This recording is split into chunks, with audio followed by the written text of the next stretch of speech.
Elon, hey, welcome back to TED. It's great to have you here. Thanks for having me. So, in the next half hour or so, we're going to spend some time exploring your vision for what an exciting future might look like, which I guess makes the first question a little ironic. Why are you boring? Yeah, I ask myself that frequently. We're trying to dig a hole under LA, and this is to create the beginning of what will hopefully be a 3D network of tunnels to alleviate congestion. So, I mean, right now, I think one of the most soul-destroying things is traffic.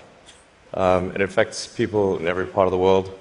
It takes away so much of your life, and it's horrible. It's particularly horrible in LA. And I think you've brought with you the first visualization that's been shown of this. Can I show this? Yeah, absolutely. So this is the first time, just to sort of show what we're talking about. So there are a couple of key things that are important in having a 3D tunnel network. First of all, you have to be able to integrate the entrance and exit of the tunnel seamlessly into the fabric of a city. So by having an elevator, sort of a car skate that's on an elevator, you can integrate the entrance and exits to the tunnel network just by using 2 parking spaces. And then the car gets on a skate. There's no speed limit here, so we're designing this to be able to operate at 200 kilometers an hour, about 200 kilometers an hour, or about 130 miles per hour. So you should be able to get from, say, Westwood to LAX in 6 minutes, 5-6 minutes. So possibly initially done as like on a sort of toll road type basis. Yeah. Which I guess alleviates some traffic from the surface streets as well. So I don't know if people noticed it in the video, but there's no real limit to how many levels of tunnel you can have. So you can go much further deep than you can go up. The deepest mines are much deeper than the tallest buildings are tall. So you can alleviate any arbitrary level of urban congestion with the 3D tunnel network. This is a very important point. So a key rebuttal to the tunnels is that if you add one layer of tunnels, then that will simply alleviate congestion. It'll get used up, and then you'll be back where you started, back with congestion. But you can go to any arbitrary number of tunnels, any number of levels.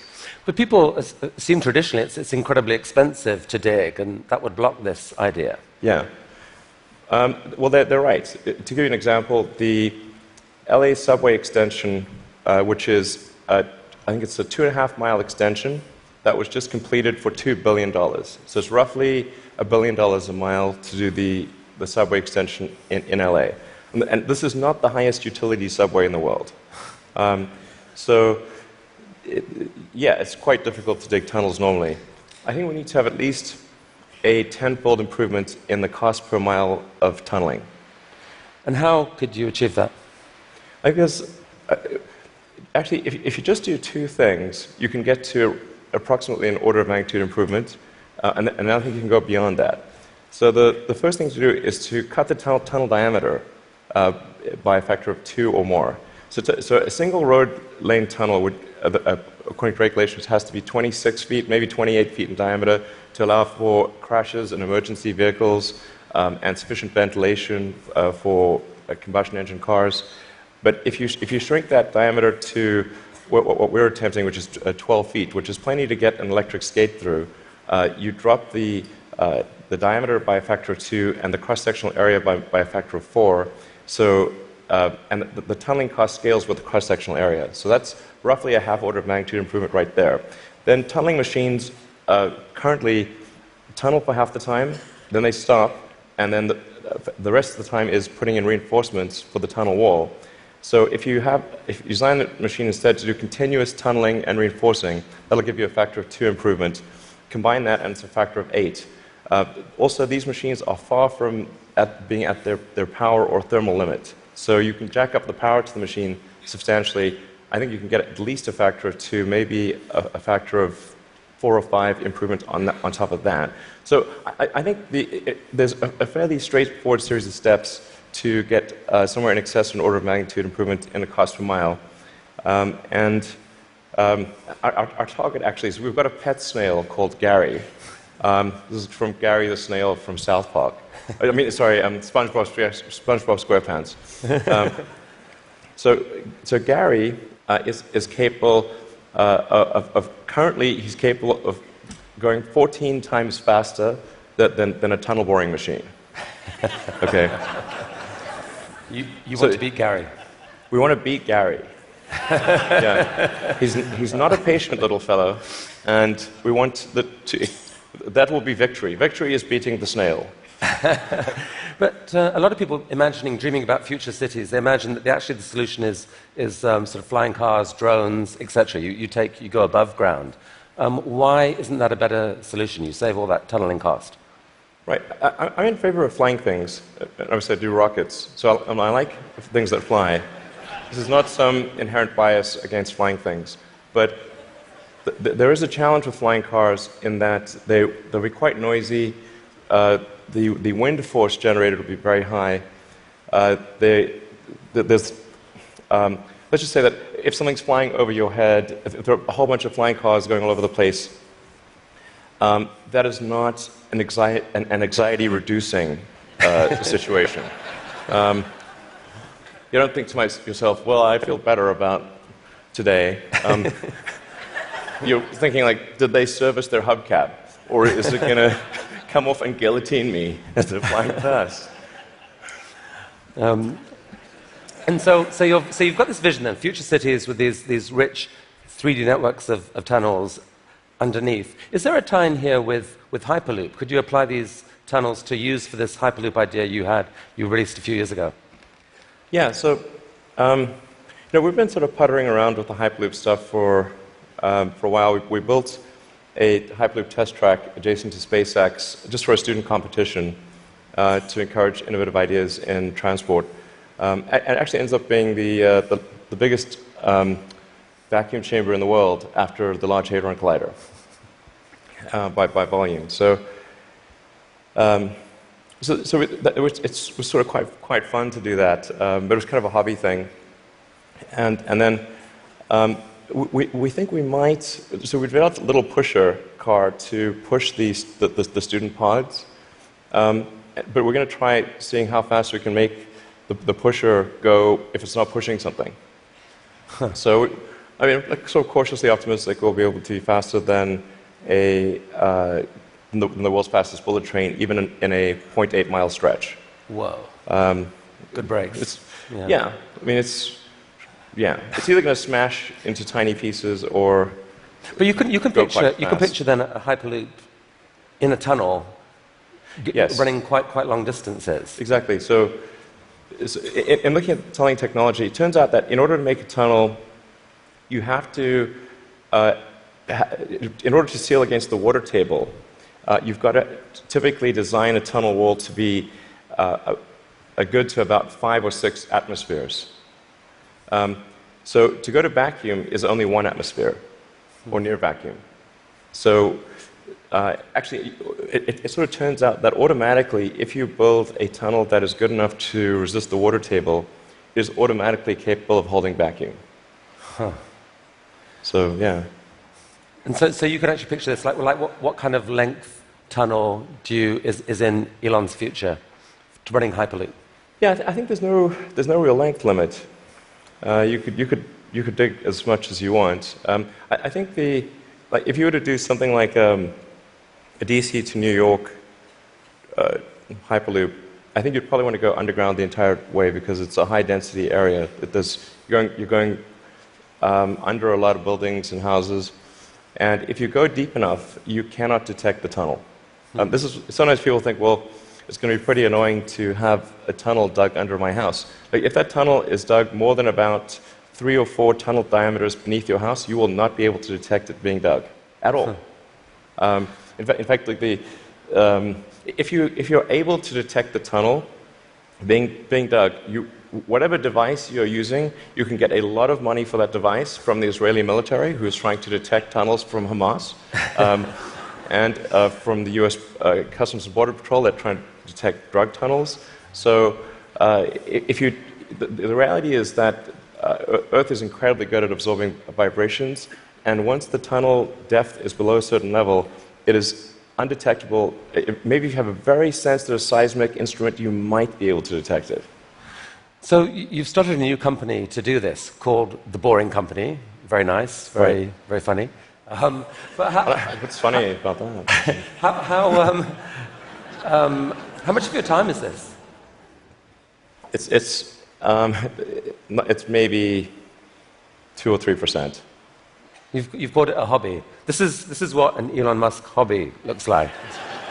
I mean, it really is. Like, we actually, this is basically interns and people doing it part-time. So this is, we bought some second-hand machinery, and it's kind of puttering along, but it's making good progress. So an even bigger part of your time is being spent on electrifying cars and transport through Tesla. Is one of the motivations for the tunneling project the realization that actually, in a world where cars are electric and where they're self-driving, there may end up being more cars on the roads on any given hour than there are now? Yeah, exactly.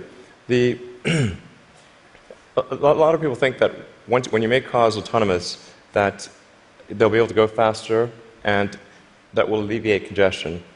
And to some degree, that will be true. But once you have shared autonomy where it's much cheaper to go by car, and you can go point to point, the affordability of going in a car will be better than that of a bus. Like, it will cost less than a bus ticket. So the amount of driving that will occur will be much greater with shared autonomy, and actually traffic will get far worse. I mean, you started Tesla with the goal of persuading the world that electrification was the future of cars. Yeah. And a few years ago, people were laughing at you. Now, not so much. I mean... Okay. Well, I mean, I don't know. I don't know. But isn't it true that pretty much every auto manufacturer has announced serious electrification plans for the short to medium term future? Yeah. I think almost every automaker has some electric vehicle program. They vary in seriousness. Some are very serious about transitioning entirely to electric, and some are just dabbling in it. And some, amazingly, are still pursuing fuel cells, but I think that won't last much longer. But isn't there a sense, though, Elon, where you could now just declare victory and say, we did it, let the world electrify, and you go on and focus on other stuff? Yeah. I intend to stay with Tesla as far into the future as I can imagine. And there are a lot of exciting things that we have coming. We've got, obviously, the Model 3 that's coming soon. We'll be unveiling the Tesla semi-truck. And okay, well, we're going to come to this. So Model 3. So it's supposed to be coming in July-ish. Yeah, it's looking quite good for starting production in July. Yeah. Wow. One of the things that people are so excited about is the fact that it's got autopilot. And you put out this video a while back showing what that technology looked like, or would look like. Yeah. There's obviously autopilot in Model S right now. Yeah. What are we seeing here? Yeah, so this is using only cameras and a GPS. So there's no LiDAR or radar being used here. This is just using passive optical, which is essentially what a person uses. The whole road system is meant to be navigated with passive optical or cameras. And so once you solve cameras or vision, then autonomy is solved. If you don't solve vision, it's not solved. So that's why our focus is so heavily on having a vision neural net that's very effective for road conditions. Right. Many other people are going the LiDAR route. You want cameras plus radar is most of it. You can absolutely be superhuman with just cameras. Like, you could probably do 10 times better than humans with just cameras. So the new cars being sold right now have eight cameras in them. That they can't yet do what that showed. When will they be able to? I think we're still on track for being able to go cross-country from LA to New York by the end of the year, fully autonomous. Okay, so a car, by the end of the year, you're saying someone's going to sit in a Tesla without touching the steering wheel, tap in New York, off it goes, won't have to ever touch the wheel by the end of 2017. Yeah, essentially November or December of this year, we should be able to go from, all the way from a parking lot in California to a parking lot in New York, no controls touched at any point during the entire journey. And amazing. But part of that is possible because you've already got a fleet of Teslas driving all these roads. You're accumulating a huge amount of data of that national road system. Yes. The thing that will be interesting is that I'm actually fairly confident it will be able to do that route even if you change the route dynamically. So, like it's fairly easy. Or if you say I'm going to be really good at one specific route, that's one thing. But it should be able to go really be very good. Certainly, once you enter a highway, to go anywhere on the highway system in a given country. So it's not sort of limited to LA, New York. We could change it and make it Seattle, Florida, that day, or in real time. So you were going from LA to New York, now go from LA to Toronto. So leaving aside regulation for a second, in terms of the technology alone, the time when someone will be able to buy one of your cars and literally just take their hands off the wheel and go to sleep and wake up and find that they've arrived, how far away is that to do that safely? I think that's about 2 years. So the real trick of it is not, how do you make it work, say 99.9% of the time? Because if a car crashes, say 1 in 1,000 times, then you're probably still not going to be comfortable falling asleep. That's, you shouldn't be, certainly.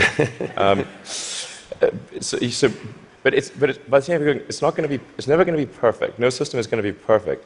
But if you say it's perhaps, the car is unlikely to crash in 100 lifetimes or 1,000 lifetimes, then people are like, okay, wow, if I would live 1,000 lives, I would still most likely never experience a crash, then that's probably okay.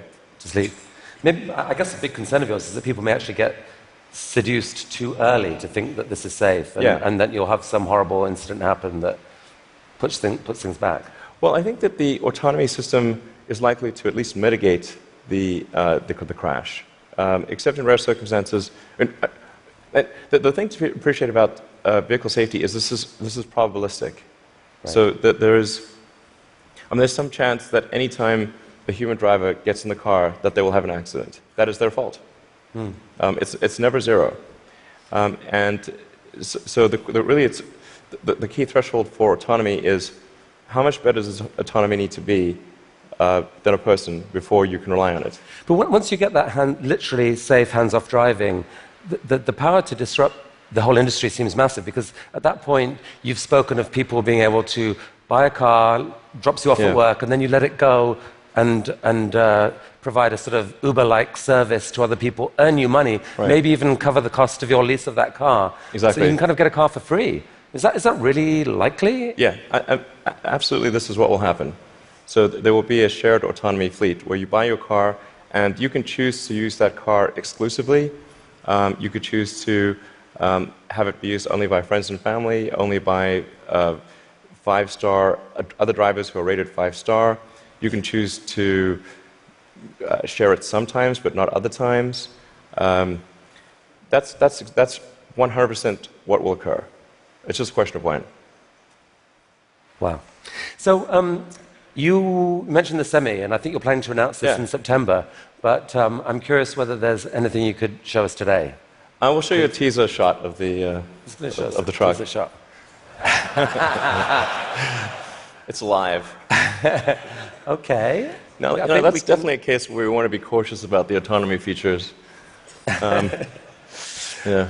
Because we can't see that much of it, but it doesn't look like just a little friendly neighborhood truck. It looks kind of badass. What sort of semi is this? So this is a heavy-duty, long-range semi-truck. So it's like the highest weight capability and with long range. So essentially, it's meant to alleviate the heavy-duty trucking loads.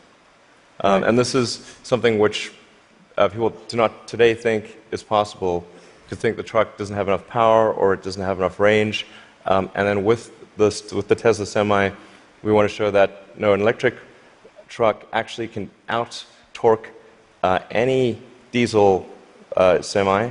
And if you had a tug-of-war competition, like the Tesla Semi will tug the diesel semi uphill. Okay. That's pretty cool. And short term, these aren't driverless. These are going to be trucks that truck drivers want to drive. Yes. So what'll be really fun about this is you have a flat torque RPM curve with an electric motor, whereas with a diesel motor or any kind of internal combustion engine car, you've got a torque RPM curve that looks like a hill. So this will be a very spry truck. You could drive this around like a sports car. There's no gears. It's like single speed. So there's a great movie to be made here somewhere. I don't know what it is, and I don't know that it ends well, but it's a great movie. It's quite bizarre test driving when I was driving the test prototype for this truck. It's really weird because you're driving around and you're so nimble, and you're in this giant truck. Wait, you've already driven a prototype? I drove it around the parking lot. I was like, this is crazy. Wow. This is not vaporware. This is like wow. You're driving this giant truck and sort of making these mad maneuvers. This is cool. Okay, from a really badass picture to a kind of less badass picture. This is just a cute house from Desperate Housewives or something. What on earth is going on here? Well, this illustrates the picture of the future that I think is how things will evolve. You've got an electric car in the driveway. If you look in between the electric car and the house, there are actually 3 power walls stacked up against the side of the house. And then that house roof is a solar roof. So that's an actual solar glass roof. Okay, so that's a picture of a real. Admittedly, it's a real fake house. That's a real fake house. So these roof tiles, some of them have in them basically solar power, the ability to. Yeah, so the solar glass tiles where you can adjust the texture and the color at a very fine-grained level, and then there are sort of micro louvers in the glass, such that when you're looking at the roof from street level or close to street level, all the tiles look the same whether there is a solar panel behind it or a solar cell behind it or not. So you have an even color from the ground level. If you were to look at it from a helicopter, you would be actually able to look through and see that some of the glass tiles have a solar cell behind them and some do not. Right. You put them in the ones that are likely to see a lot of sun. Yes. And that makes these roofs super affordable, right? They're not that much more expensive than just tiling the roof. Yeah. We're very confident that the cost of the roof plus the cost of electricity, that a solar glass roof will be less than the cost of a normal roof plus the cost of electricity. So in other words, this will be economically a no-brainer. We think it will look great, and it will last. I mean, we thought about like having the warranty be infinity, but then people thought, well, that might sound like we were just talking rubbish. But actually, this is toughened glass. Like well after the house has collapsed, and there's nothing there, the roof the glass tiles will still be there. Okay, so I think you're rolling. This is cool. So you're rolling this out in a couple weeks' time, I think, with four different roofing types. Yeah, we're starting off with two initially, and then the second 2 will be introduced early next year. And what's the scale of ambition here? How many houses do you believe could end up having this type of roofing? I mean, I think eventually almost all houses will have a solar roof. Now the thing is to consider the time scale here to be probably on the order of 40 or 50 years. So on average, a roof is replaced every 20 to 25 years. So, but you don't start replacing all roofs immediately. But eventually, if you say we were to fast forward to, say, 15 years from now, it will be unusual to have a roof that does not have solar. Is there a mental model thing that people don't get here that there's been, because of the shift in the sort of cost economics of solar power, that like most houses actually have enough sunlight on their roof pretty much to power all of their needs. If you could capture the power, Yeah. it could pretty much power all their needs, right? You could go off grid, kind of. Yeah, it depends on where you are and what the house size is relative to the roof area. But yeah, it's a fair statement to say that most houses in the US have enough roof area to power all the needs of the house. Okay, so the key to the economics of the cars, the these houses, is the falling price of lithium-ion batteries, which you've made a huge bet on as Tesla. In many ways, that's almost the core competency. And you've decided that to really own that competency, you just have to build the world's largest manufacturing plant and kind of double the world's supply of lithium-ion batteries. Yeah. With this guy. What is this? Yeah, so that's the Gigafactory. The progress so far in the Gigafactory. Eventually, you can sort of roughly see that there's sort of a diamond shape overall, and when it's fully done, it'll look like a giant diamond, or that's the idea behind it. And it's aligned on true north. There's a small detail, but and capable of producing eventually 100 gigawatt hours of batteries a year. 100 gigawatt hours. We think probably more, but yeah. And they're actually being produced right now already here, right? Yeah, we're in production already. You guys put out this video. Yeah. I mean, is that speeded up, or? That's the slowed down version. So how fast does it actually go? Well, when it's running at full speed, you can't actually see the cells without a strobe light. It's just blur. And one of your core ideas, Elon, about what makes an exciting future is a future where we no longer feel guilty about energy. Help us picture this. I mean, how many gigafactories, if you like, does it take to get us there? It's about 100, roughly. It's not 10, it's not 1,000, most likely 100. See, I kind of find this amazing. Like, you can actually picture, if that's right, you can picture what it would take to move the world off this vast fossil fuel thing. It's like you're building one, costs $5 billion, maybe the next one, or whatever, $5 to $10 billion. Yeah. Like, it's kind of cool that you can picture that project. And you're planning to do a Tesla, or at least announce another two this year. I think we'll announce locations for somewhere between 2 and 4 gigafactories later this year. Yeah, probably 4. Whoa. Okay. I can't tease. No more teasing from you for here. Like, where? Continent? You can say no. We need to address a global market. Yeah. Okay. This is cool. I think we should talk for global market. So I have to ask you one question. I'm going to ask you one question about politics. Only one. I'm kind of sick of politics, but I do need to ask you this. You're on a body now giving advice to a guy who has said he doesn't really believe in climate change.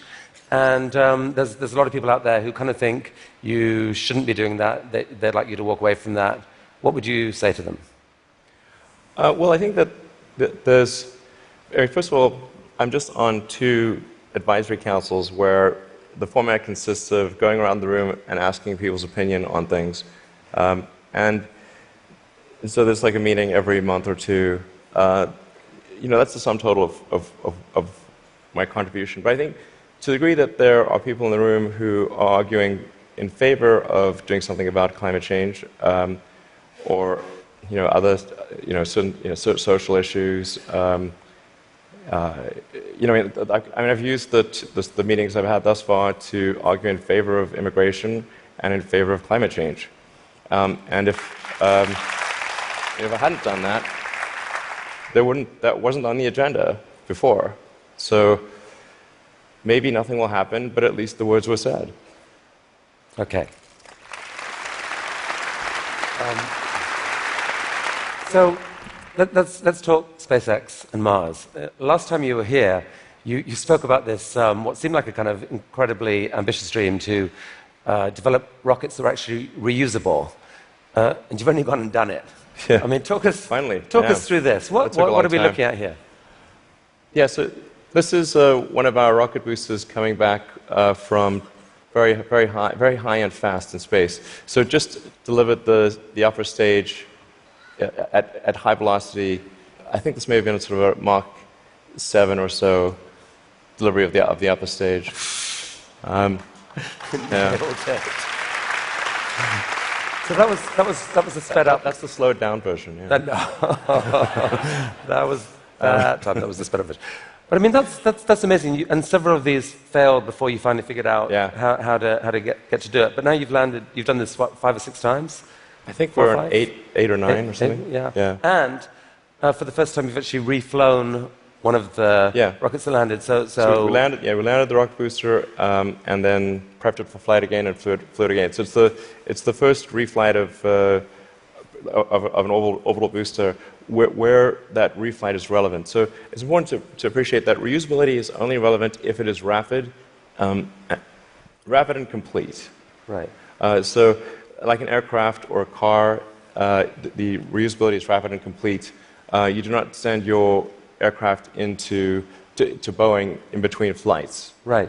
So this is allowing you to dream of this really ambitious idea of sending many people to Mars in 10 or 20 years time, I guess. Yeah. In the next 20 years.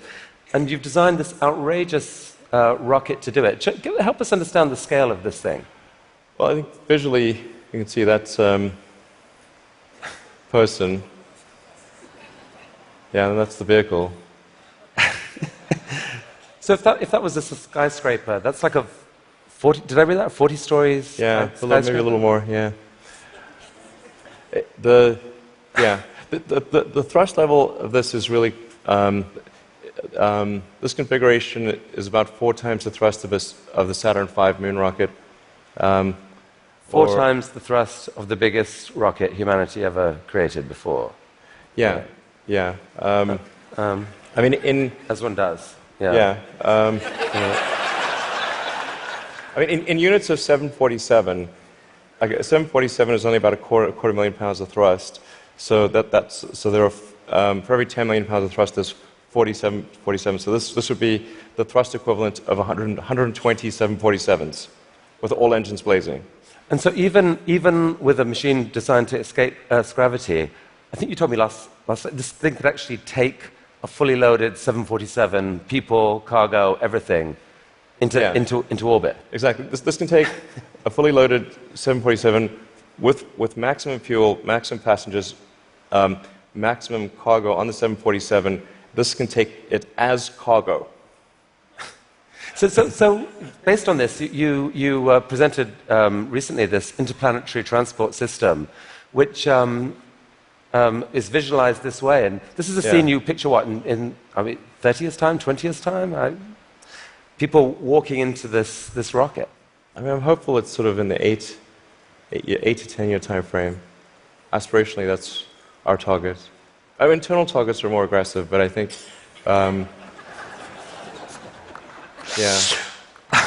Okay.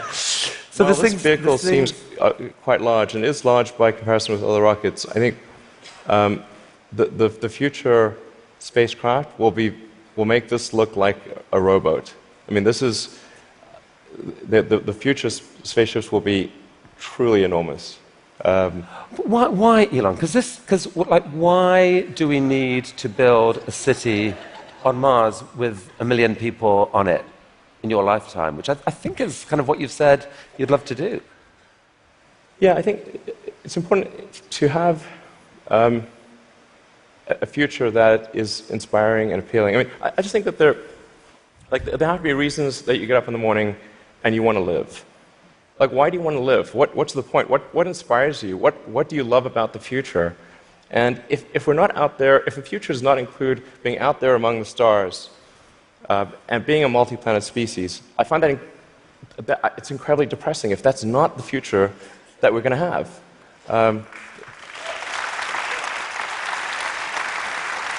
People want to position this as an either-or, that there are so many desperate things happening on the planet now, from climate to poverty to, you pick your issue.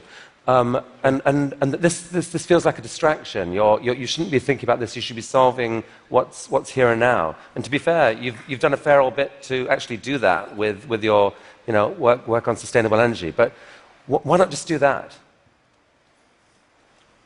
Well, I think there's.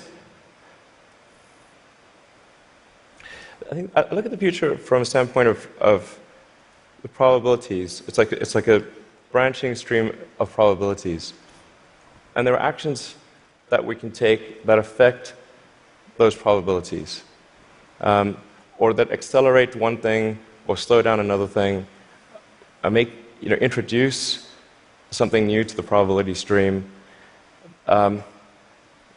Sustainable energy will happen no matter what. If there was no Tesla, if Tesla never existed, it would have to happen out of necessity. It's tautological. If you don't have sustainable energy, it means you have unsustainable energy. Eventually, you'll run out, and the laws of economics will drive civilization towards sustainable energy inevitably. The fundamental value of a company like Tesla is the degree to which it accelerates the advent of sustainable energy faster than it would otherwise occur. So when I think what is the fundamental good of a company like Tesla, I would say hopefully it does. If it accelerated that by a decade, potentially more than a decade, that would be quite a good thing to occur. That's what I consider to be the fundamental sort of aspirational good of Tesla. Then there's becoming a multi-planet species and spacefaring civilization. This is not inevitable. It's very important to appreciate this is not inevitable. The sustainable energy future, I think, is largely inevitable, but being a spacefaring civilization is definitely not inevitable. If you look at the progress in space, in 1969 we were able to send somebody to the moon. 1969. Then we had the space shuttle. The space shuttle could only take people to low Earth orbit. Then the space shuttle retired, and the United States could take no one to orbit. So that's the trend. The trend is down to nothing. This is not. People are mistaken when they think that technology just automatically improves. It does not automatically improve. It only improves if a lot of people work very hard to make it better. And actually, it will, I think, by itself degrade, actually. You look at great civilizations like ancient Egypt, and they're able to make the pyramids, and they forgot how to do that. And the Romans, they built these incredible aqueducts. They forgot how to do it. It almost seems, listening to you and look at the different things you've done, that you've got this unique double motivation on everything that I find so interesting. Which is, one is this desire to work for humanity's long-term good.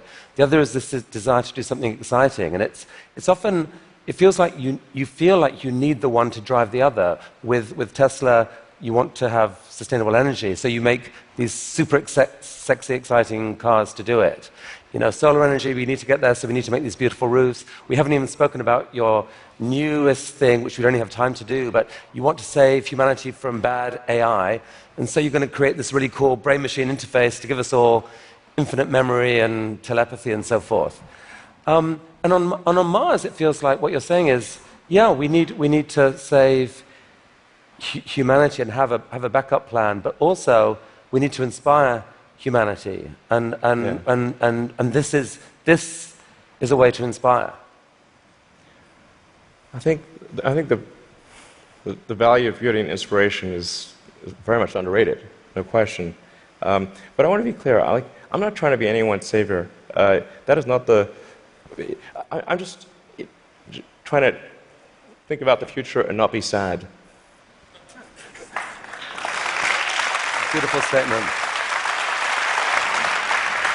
I think everyone here would agree that it is not, none of this is going to happen inevitably. The fact that in your mind you dream this stuff, you dream stuff that no one else would dare dream, or no one else would be capable of dreaming at the level of complexity that you do. The fact that you do that, Elon Musk, is a really remarkable thing. Thank you for helping us all to dream a bit bigger. You'll tell me if it ever starts getting genuinely insane, right? Thank you. That was really, really fantastic. That was really fantastic. These guys. Thank you.